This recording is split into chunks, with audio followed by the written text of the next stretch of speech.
The Marketing Review with Cambridge Marketing Colleges. Visit marketingcollege.com to see our courses. Hello and welcome to the Marketing Review with Cambridge Marketing Colleges. I'm your host, Kiran Kapur.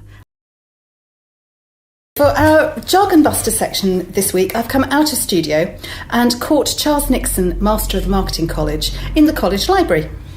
I have to admit that I'm a sucker for any marketing theory with a weird and unusual name.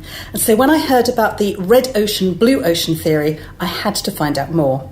Charles, can you explain? Yes, the terminology is what probably attracted most people's attention to it. Blue ocean strategy sounds nice, clean, simple, as opposed to red ocean, which is somewhat alarming.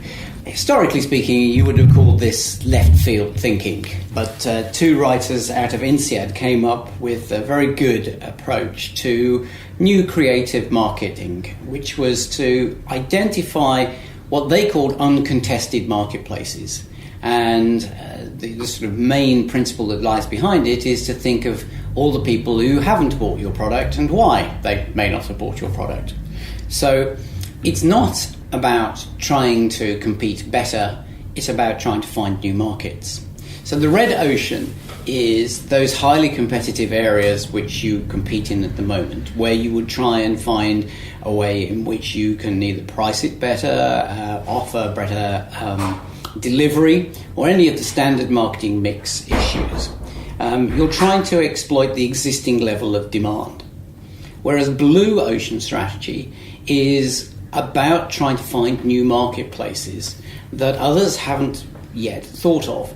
The classic example is Nintendo's Wii, where instead of competing head-on with the suppliers of PS2 and Microsoft's gaming box, the Nintendo people decided to look at why people didn't use gaming boxes and how they could overcome this reluctance.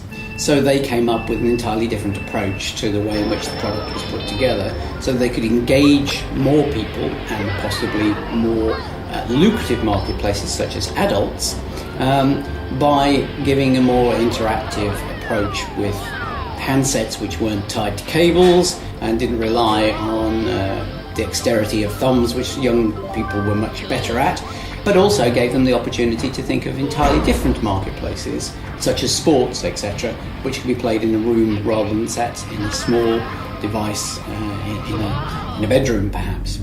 Another example sometimes quoted is that of Cirque Solaire, which is looking to see if it can find markets which people who don't attend the normal circuses. So it's looking for adults rather than children. And this is probably the biggest problem, I think, with blue ocean strategy. You are challenging not only the outside world, but your own internal structures. You've done things successfully within an organisation.